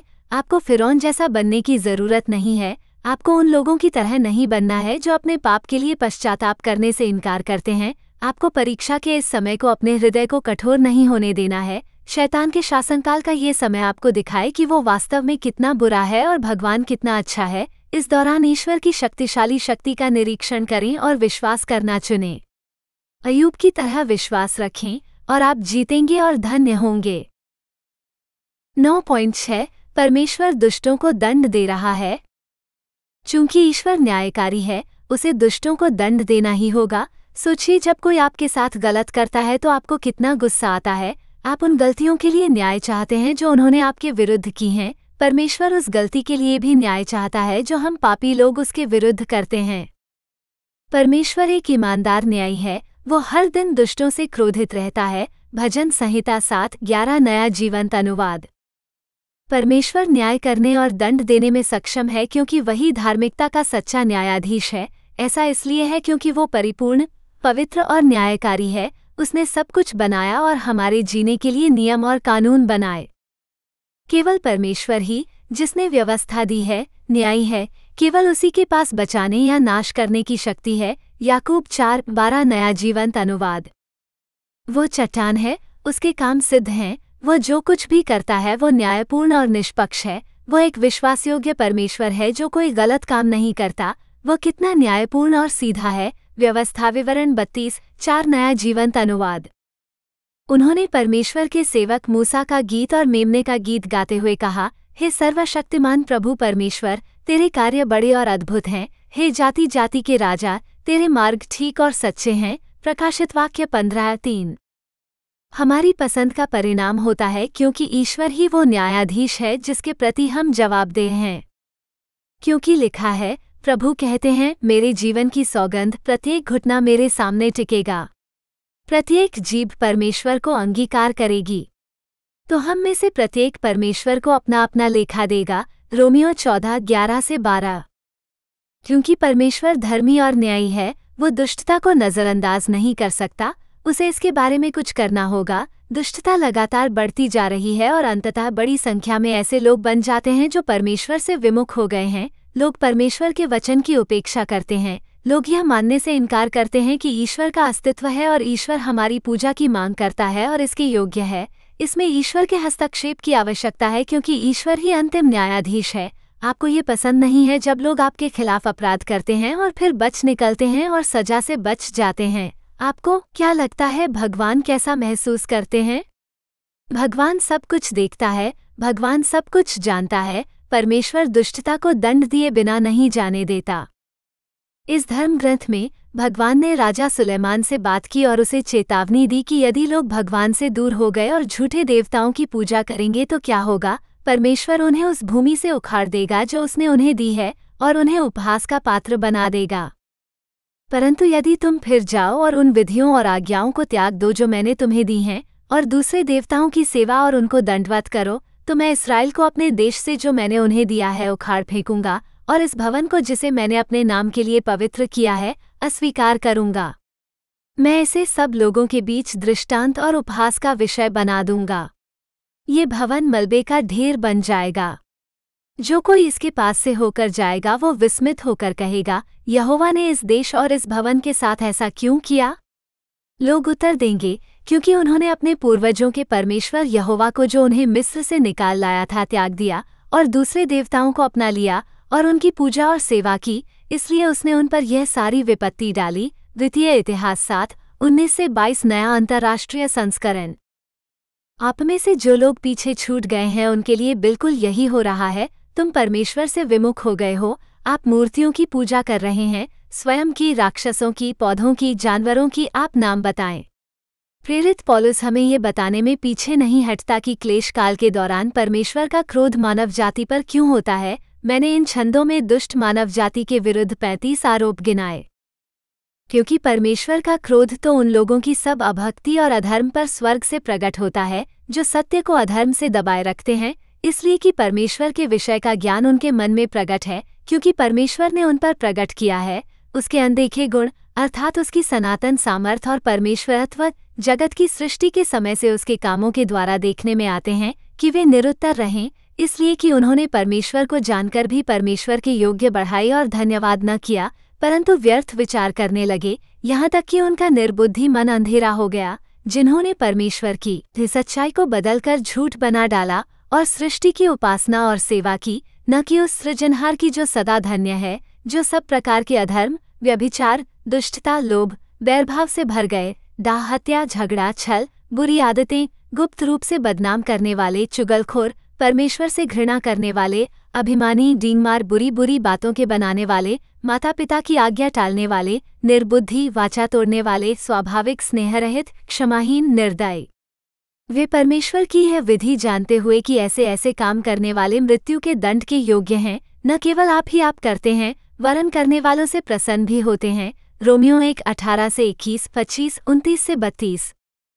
ईश्वर सब कुछ देखता और जानता है। वो उन लोगों की पुकार सुनता है जो उत्पीड़ित और सताए हुए हैं। जब कैन ने अपने भाई हाबिल की हत्या कर दी तो परमेश्वर ने कहा कि हाबिल के खून की आवाज़ जमीन से चिल्लाए। कैन ने अपने भाई हाबिल से कहा, आओ हम खेत में चलें। जब वे खेत में थे, कैन ने अपने भाई हाबिल पर हमला किया और उसे मार डाला। यहोवा ने कैन से पूछा, तेरा भाई हाबिल कहाँ है? उसने कहा, मुझे नहीं मालूम। क्या मैं अपने भाई का रखवाला हूँ? यहोवा ने कहा, तूने क्या किया है? तेरे भाई के खून की आवाज़ जमीन से मुझे पुकार रही है। उत्पत्ति 4:8-10। न्यायाधीश के रूप में परमेश्वर दुष्टता को दंड से बचाए नहीं जाने देता। एक बार जब चीखें काफ़ी तेज हो जाती हैं तो वो प्रतिक्रिया देता है। जब मिस्रियों ने इस्राएलियों को गुलाम बना लिया तो उन्होंने मुक्ति के लिए परमेश्वर से प्रार्थना की। भगवान ने उनकी सुनी और उन्हें बचाया। आपने पिछले अध्याय में देखा कि परमेश्वर को लोगों को जाने देने से पहले मिस्र पर और फिरौन के विरुद्ध विपत्तियां भेजनी पड़ीं। परमेश्वर ने इस्राएलियों के विरुद्ध फिरौन की दुष्टता का दंड दिया। मिस्रियों ने हमारे साथ बुरा व्यवहार किया, हमें कष्ट दिया और हम पर कठोर परिश्रम थोपा। तब हमने अपने पूर्वजों के परमेश्वर यहोवा को पुकारा। यहोवा ने हमारी आवाज़ सुनी और हमारे दुख, हमारे परिश्रम और हमारे अत्याचार को देखा। यहोवा ने हमें बलवंत हाथ और बढ़ाई हुई भुजा से बड़े भय, चिन्हों और चमत्कारों के साथ मिस्र से बाहर निकाला। व्यवस्था विवरण 26:6-8। परमेश्वर ने पृथ्वी पर दुष्टता के कारण क्लेश का ये समय निर्धारित किया। उसने लोगों और स्वयं पृथ्वी की पुकार सुनी और उसने उत्तर दिया। यहाँ हम ऐसे लोगों को देखते हैं जो क्लेश काल के दौरान मर गए क्योंकि वे यीशु में विश्वास करते थे। वे भगवान से पूछ रहे हैं कि वो उनकी मौत का बदला कब लेंगे। इन छंदों में मेमना यीशु को संदर्भित करता है। जब उसने 5वीं मुहर खोली तो मैंने वेदी के नीचे उन लोगों की आत्माएं देखीं जो परमेश्वर के वचन और मेमने की गवाही के कारण मारे गए थे। वे ऊंची आवाज में चिल्लाते हुए कह रहे थे, हे पवित्र और सत्य प्रभु, तू कब तक न्याय करेगा और पृथ्वी पर रहने वालों से हमारे खून का बदला लेगा। प्रकाशित वाक्य 6:9-10। बाइबल कहती है कि प्रतिशोध परमेश्वर का है। प्रभु कहते हैं, बदला लेना मेरा काम है, मैं ही बदला चुकाऊंगा। फिर से प्रभु अपने लोगों का न्याय करेगा। जीवित परमेश्वर के हाथों में पड़ना एक भयानक बात है। इब्रानियों 10:30-31। यहाँ पवित्र शास्त्र में यीशु ही वो व्यक्ति है जिसने युग के अंत के बारे में पूछे जाने पर उत्तर दिया था। ध्यान दें कि वो कहता है कि वे प्रतिशोध के दिन हैं, भगवान का दिव्य प्रतिशोध। उन्होंने उससे पूछा, हे गुरु, तो ये बातें कब होंगी और इसका क्या चिन्ह है कि ये बातें होने वाली हैं? क्योंकि ये पलटा लेने के दिन हैं कि जितनी बातें लिखी हैं वे सब पूरी हों। लूका 21:7-22। ये स्वर्गारोहण के कारणों में से एक है ताकि भगवान दुष्टों को दंडित कर सकें और अपना और अपने विश्वासियों का बदला ले सकें। इस कठिन समय में आप कैसे प्रतिक्रिया देंगे? रोमियों की उपरोक्त आयतों पर वापस जाएं और वो करें जो पश्चाताप करने से इनकार करने वाले नहीं करेंगे। ईश्वर के अधिकार को पहचानें, ईश्वर की महिमा करें, ईश्वर को धन्यवाद दें, ईश्वर की सच्चाई को स्वीकार करें, केवल ईश्वर की पूजा और सेवा करें और यीशु में अपना विश्वास रखकर धार्मिकता से भरें। 9.7 परमेश्वर यीशु के सहस्राब्दी साम्राज्य की तैयारी कर रहा है।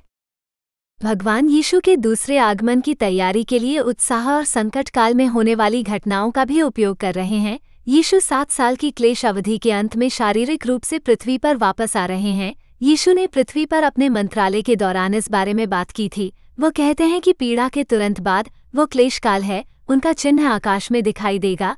तब वे सब जो उस पर विश्वास करते हैं इकट्ठे होंगे। जैसा वो बैठा यीशु को संदर्भित करता है और वो है जो युग के अंत के बारे में शिष्यों के प्रश्न का उत्तर देता है। जब वो जैतून पहाड़ पर बैठा था तो चेले उसके पास अकेले में आकर पूछने लगे, हमें बता, ये बातें कब होंगी?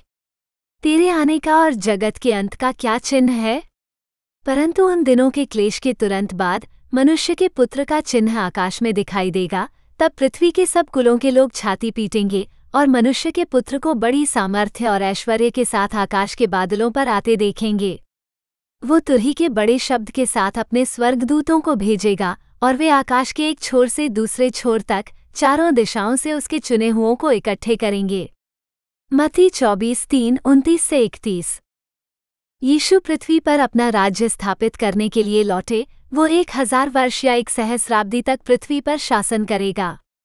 इस घटना से पहले परमेश्वर को उन लोगों को अलग करना होगा जो यीशु में विश्वास करते हैं और जो विश्वास नहीं करते हैं। आप देखिए, केवल वे ही जो यीशु में विश्वास करते हैं यीशु के राज्य में शामिल हो सकेंगे।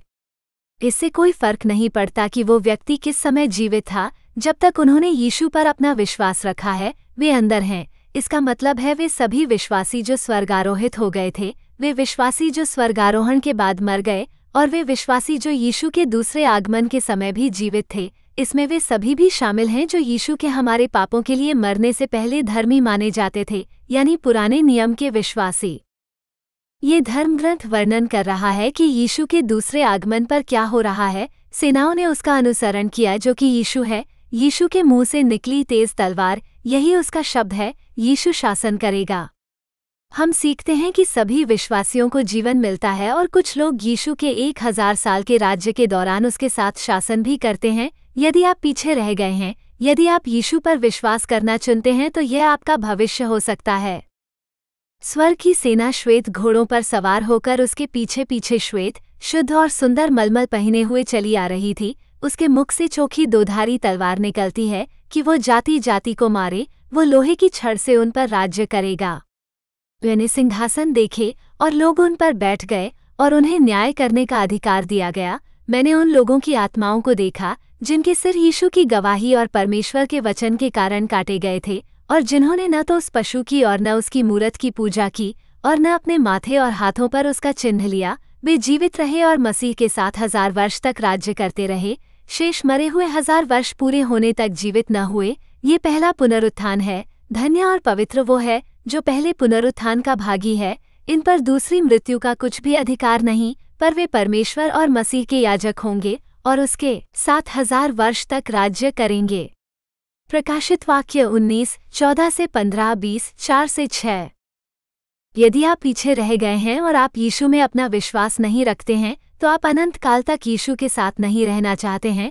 ईश्वर आपको वो चुनाव करने देता है और फिर वो उसका सम्मान करता है। यदि आप यीशु के दूसरे आगमन के समय अभी भी जीवित हैं और आप अभी भी उस पर विश्वास नहीं करते हैं और आपने अभी भी अपना उद्धार यीशु के कीलों से छिदे हाथों में नहीं दिया है, तो आप आग की झील में फेंक दिए जाएंगे। इस धर्म ग्रंथ में मनुष्य का पुत्र और राजा यीशु के संदर्भ हैं। यह एक धर्म ग्रंथ है जो यीशु के दूसरे आगमन के बारे में और अधिक विवरण देता है। भेड़ वे हैं जो यीशु में विश्वास करते हैं, बकरियां वे हैं जो विश्वास नहीं करते हैं। परंतु जब मनुष्य का पुत्र अपनी महिमा में आएगा और सब पवित्र स्वर्गदूत उसके साथ आएंगे, तब वो अपनी महिमा के सिंहासन पर विराजमान होगा। उसके सामने सब जातियां इकट्ठी की जाएंगी और वो उन्हें एक दूसरे से अलग करेगा, जैसा चरवाहा भेड़ों को बकरियों से अलग करता है। वो भेड़ों को अपनी दाहिनी ओर और बकरियों को अपनी बाईं ओर खड़ा करेगा। तब राजा अपनी दाहिनी ओर वालों से कहेगा, हे मेरे पिता के धन्य लोगों, आओ उस राज्य के अधिकारी हो जाओ जो जगत की उत्पत्ति से तुम्हारे लिए तैयार किया गया है। तब वो बाईं ओर वालों से भी कहेगा, हे शापित लोगों, मेरे पास से चले जाओ और उस अनंत आग में चले जाओ जो शैतान और उसके दूतों के लिए तैयार की गई है। मत्ती 25:31 से 34-41। अनंत आग, उत्साह के बाद ऐसी कठिनाई सहने के बाद ऐसा दुर्भाग्यपूर्ण अंत। आप अभी भी पृथ्वी पर यीशु के सहस्राब्दी साम्राज्य में शामिल हो सकते हैं। यीशु पर अपना विश्वास उसी तरह रखना चुने जैसे उन लोगों ने किया था जिनका स्वर्गारोहण किया गया था। 9.8 परमेश्वर विश्वासियों को यीशु के साथ सहस्राब्दी शासन के लिए तैयार कर रहा है। उत्साह घटित होने का एक अन्य कारण ये था कि परमेश्वर को अपने सभी विश्वासियों को इकट्ठा करने की आवश्यकता थी ताकि वो उन्हें यीशु के साथ शासन करने के लिए तैयार कर सके। आप पहले से ही जानते हैं कि एकत्रित विश्वासी परमेश्वर और यीशु के साथ स्वर्ग में हैं। अब वे पृथ्वी पर यीशु के 1000 साल के शासनकाल के दौरान उसके साथ शासन करने के लिए तैयार हो रहे हैं। हाँ, आपने उसे सही पढ़ा है। जो लोग इकट्ठे हुए थे वे यीशु के साथ पृथ्वी पर शासक होंगे। धन्य और पवित्र वो है जो इस पहले पुनरुत्थान का भागी है। ऐसों पर दूसरी मृत्यु का कुछ भी अधिकार नहीं, पर वे परमेश्वर और मसीह के याजक होंगे और उसके साथ 1000 वर्ष तक राज्य करेंगे। प्रकाशित वाक्य 20:6। याद करें कि उत्साह ने लोगों के 2 समूहों को इकट्ठा किया था, विश्वासी जो उत्साह के समय जीवित थे और विश्वासी जो पहले ही मर चुके थे। क्योंकि प्रभु आप ही स्वर्ग से उतरेगा। उस समय ललकार और प्रधान दूत का शब्द सुनाई देगा और परमेश्वर की तुरही फूंकी जाएगी। जो मसीह में मरे हैं वे पहले जी उठेंगे। तब हम जो जीवित और बचे रहेंगे उनके साथ बादलों पर उठा लिए जाएंगे कि हवा में प्रभु से मिलें। इस रीति से हम सदा प्रभु के साथ रहेंगे। प्रथम थिस्सलुनीकियों 4:16 से 17। जब एकत्रित विश्वासियों को स्वर्ग ले जाया गया तो वे पवित्र हो गए। उन्हें इसलिए लिया गया क्योंकि उन्हें धर्मी माना जाता था, इसलिए नहीं कि वे हमेशा धर्मी आचरण करते थे। यीशु ही एकमात्र ऐसा व्यक्ति है जो पूर्ण है। जब कोई व्यक्ति यीशु पर विश्वास करता है तो उस पर तुरंत धर्मी होने का ठप्पा लगा दिया जाता है। समय के साथ परमेश्वर की पवित्र आत्मा उस व्यक्ति को अधिक से अधिक शुद्ध बनने में मदद करेगी। यह एक प्रक्रिया है जिसे पवित्रीकरण कहा जाता है, हालांकि स्वर्ग पहुंचने तक विश्वासियों को वो पूर्णता प्राप्त नहीं होती है। सबके साथ शांति से रहने का प्रयास करें और पवित्र जीवन जीने का प्रयास करें, क्योंकि जो पवित्र नहीं है वे प्रभु को नहीं देखेंगे। इब्रानियों 12:14 नया जीवंत अनुवाद। यहोवा मेरे विषय में जो कुछ है उसे पूरा करेगा। भजन संहिता 138:8 नया राजा याकूब संस्करण। शांति का परमेश्वर आप ही तुम्हें पूरी तरह से पवित्र करे, तुम्हारी आत्मा और प्राण और देह हमारे प्रभु यीशु मसीह के आने तक पूरी तरह निर्दोष सुरक्षित रहें। तुम्हारा बुलाने वाला सच्चा है और वो ऐसा ही करेगा। प्रथम थिस्सलुनीकियों 5:23-24। अब जबकि उन विश्वासियों ने उस आदर्श आचरण को प्राप्त कर लिया है और अब पाप नहीं करते हैं, वे यीशु के साथ न्यायपूर्वक शासन करने के लिए तैयार हैं। यह एक कारण है कि यीशु पहली बार पृथ्वी पर आने पर अपना राज्य स्थापित नहीं कर सके। उसे पहले हमारे पापों के लिए मरना पड़ा, तब उसे स्वर्ग में धैर्यपूर्वक प्रतीक्षा करने की आवश्यकता थी ताकि लोग उस पर विश्वास कर सकें। याद रखें कि ईश्वर चाहता है कि हर कोई बचाया जाए। फिर सही समय पर उसने उन सभी विश्वासियों को अपने पास इकट्ठा किया, उन्हें गौरवान्वित अमर शरीर दिए और उनकी पाप करने की क्षमता को हटा दिया। सहस्राब्दी साम्राज्य पर यीशु और पूरी तरह से धर्मी लोगों का शासन होगा। ये हम में से किसी ने भी कभी जाना होगा उससे कितना अलग और अद्भुत होगा। बाइबल हमें ये भी बताती है कि जिन लोगों का स्वर्ग आरोहण किया गया था वे भी पृथ्वी पर अपनी सेवा के लिए स्वर्ग में मुकुट प्राप्त कर रहे हैं। केवल कुछ प्रकार के मुकुटों का उल्लेख किया गया है, लेकिन उनकी संख्या कोई भी हो सकती है। आइए देखें कि उत्साहित लोगों को किस प्रकार के मुकुट मिलते हैं। आत्मनियंत्रण प्रदर्शित करने वाले विश्वासियों के लिए एक मुकुट है जिसे अविनाशी मुकुट कहा जाता है। जो कोई अखाड़े में मेहनत करता है वो सब प्रकार का संयम करता है। वे तो एक मुरझाने वाले मुकुट को पाने के लिए ये सब करते हैं, परंतु हम तो उस मुकुट के लिए करते हैं जो मुरझाने का नहीं। प्रथम कुरिन्थियों 9:25। उन विश्वासियों के लिए खुशी का ताज है जिन्होंने यीशु के लिए आत्माएं जीती। हमारी आशा या आनंद या बढ़ाई का मुकुट क्या है? क्या वो तुम ही नहीं हो जो हमारे प्रभु यीशु के आने पर होगा? प्रथम थिस्सलुनीकियों 2:19। उन विश्वासियों के लिए जो अन्य विश्वासियों जैसे बुजुर्गों और पादरियों का नेतृत्व करते हैं और अच्छा काम करते हैं, उनके लिए महिमा का ताज है। इसलिए मैं उन प्राचीनों से जो तुम्हारे बीच में हैं और जो मसीह के दुखों के गवाह और प्रकट होने वाली महिमा के सहभागी हैं, ये विनती करता हूँ कि परमेश्वर के उस झुंड की जो तुम्हारे बीच में है रखवाली करो, और यह काम दबाव से नहीं परंतु स्वेच्छा से, और नीच लाभ के लिए नहीं परंतु स्वेच्छा से करो, और जो तुम्हें सौंपे गए हैं उन पर अधिकार जताने की कोशिश मत करो, वरन झुंड के लिए अपने आप को आदर्श बनाओ। जब प्रधान रखवाला प्रकट होगा तो तुम्हें वो महिमा का मुकुट मिलेगा जो मुरझाता नहीं। प्रथम पत्रस 5:1-4। जिन विश्वासियों को स्वर्गारोहित किया गया था उनमें से कुछ उस दिन का इंतजार कर रहे थे, उन्हें धार्मिकता का ताज मिलता है। भविष्य में मेरे लिए धर्म का वो मुकुट रखा हुआ है जिसे प्रभु जो धर्मी और न्यायी है मुझे उस दिन देगा, और मुझे ही नहीं वरन उन सबको भी जो उसके प्रकट होने को प्रिय जानते हैं। द्वितीय तीमुथियुस 4:8। यदि आप पीछे रह गए हैं और अपना उद्धार यीशु के हाथों में सौंपने आए हैं तो आप भी एक मुकुट प्राप्त कर सकते हैं और सहस्राब्दी अवधि के दौरान यीशु के साथ शासन कर सकते हैं। यह निश्चित रूप से एक विशेष ताज है और इसे हासिल करना बहुत मुश्किल है। आप देखिए, क्लेशकाल के दौरान यीशु में आपके अटूट विश्वास के लिए आपको शहीद होना पड़ेगा। आप मसीह विरोधी जानवर की पूजा नहीं कर सकते और आप उसका चिन्ह प्राप्त नहीं कर सकते। यदि आप मरने तक यीशु के प्रति वफादार रहे तो आपको जीवन का ताज मिलेगा, और आपको भी पृथ्वी पर उसके सहस्राब्दी साम्राज्य के दौरान यीशु के साथ शासन करने का मौका मिलेगा। मैंने सिंहासन देखे और लोग उन पर बैठ गए और उन्हें न्याय करने का अधिकार दिया गया। मैंने उन लोगों की आत्माओं को देखा जिनके सिर यीशु की गवाही और परमेश्वर के वचन के कारण काटे गए थे, और जिन्होंने न तो उस पशु की और न उसकी मूरत की पूजा की और न अपने माथे और हाथों पर उसकी छाप ली। वे जीवित होकर मसीह के साथ 1000 वर्ष तक राज्य करते रहे। प्रकाशित वाक्य 20:4। जो दुख तुझको भुगतने होंगे उनसे मत डर, क्योंकि शैतान तुम में से कितनों को जेलखाने में डालने पर है ताकि तुम परखे जाओ, और 10 दिन तक तुम पर अत्याचार होगा। प्राण देने तक विश्वासयोग्य रह, तो मैं तुझे जीवन का मुकुट दूंगा। प्रकाशित वाक्य 2:10। इसके बाद मैंने दृष्टि की और देखो, हर एक जाति और कुल और लोग और भाषा में से एक ऐसी बड़ी भीड़ जिसे कोई गिन नहीं सकता था, श्वेत वस्त्र पहने और अपने हाथों में खजूर की डालियां लिए हुए सिंहासन के सामने और मेमने के सामने खड़ी है। तब उन प्राचीनों में से एक ने मुझसे कहा, ये जो श्वेत वस्त्र पहने हैं वे कौन हैं और कहाँ से आए हैं? मैंने उससे कहा, हे मेरे प्रभु, आप जानते हैं।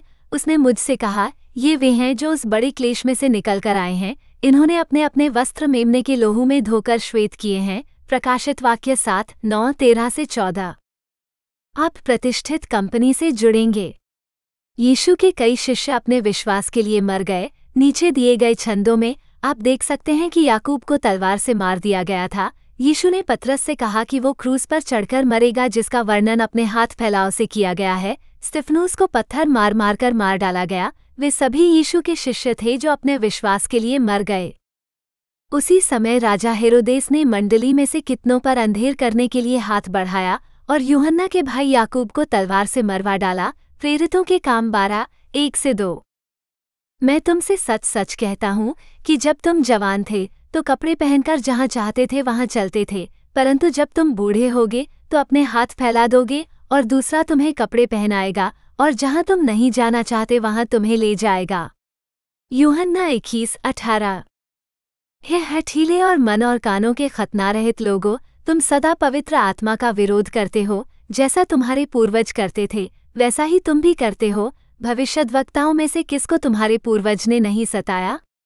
उन्होंने उन लोगों को मार डाला जिन्होंने उस धर्मी के आने की भविष्यवाणी की थी, जिसके तुम अब पकड़वाने वाले और हत्यारे ठहरे। तुमने स्वर्गदूतों के द्वारा ठहराई गई व्यवस्था तो पाई, परंतु उसका पालन नहीं किया। जब उन्होंने ये बातें सुनी तो वे बहुत क्रोधित हुए और उस पर दांत पीसने लगे। उन्होंने स्तिफनुस को पत्थरवाह किया। प्रेरितों के काम 7:51-54-59।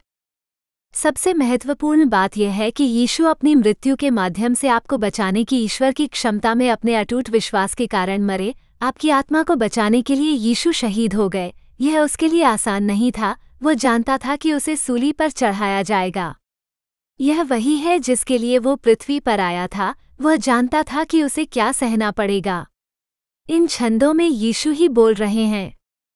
अब मेरा मन व्याकुल है, मैं क्या कहूँ? हे पिता, मुझे इस काल से बचा, परंतु मैं इसी कारण इस काल को पहुंचा हूँ। यूहन्ना 12:27। फिर यीशु उनके साथ गतसमनी नामक स्थान में आया और उनसे कहा, मेरा मन बहुत उदास है, यहाँ तक कि मेरे प्राण निकला चाहते हैं। यहीं ठहरो और मेरे साथ जागते रहो। वो थोड़ा आगे बढ़ा और मुंह के बल गिरकर प्रार्थना करने लगा, हे मेरे पिता, यदि हो सके तो ये कटोरा मुझसे टल जाए, तो अभी वो नहीं जो मैं चाहता हूँ, परंतु वही हो जो तू चाहता है। मत्ती 26:36-38-39। यीशु के पास पूरी तरह से मानव शरीर था। उसे भी हमारी ही तरह दर्द महसूस हुआ, क्योंकि यदि परमेश्वर की यही इच्छा हो कि तुम भलाई करने के कारण दुख उठाओ, बुराई करने के कारण नहीं, क्योंकि मसीह ने भी, अर्थात अधर्मियों के लिए धर्मी ने, पापों के कारण एक बार दुख उठाया ताकि हमें परमेश्वर के पास पहुंचाए। वह शरीर के भाव से तो घात किया गया, पर आत्मा के भाव से जिलाया गया। प्रथम पत्रस 3:17-18। यीशु विजयी हुए और उनके शहीद शिष्य विजयी हुए क्योंकि उनके अंदर पवित्र आत्मा का वास था। यदि आप यीशु पर विश्वास रखते हैं तो आप भी जीत सकते हैं। अब जब आप स्वर्गारोहण के लिए परमेश्वर के उद्देश्यों को समझ गए हैं तो मुझे आशा है कि आप उसे जान जाएंगे और परिणामस्वरूप उस पर भरोसा करेंगे। यह विश्वास करना चुनें कि यीशु आपसे प्यार करता है और आपके लिए मर गया। उनके मोक्ष के उपहार को स्वीकार करें।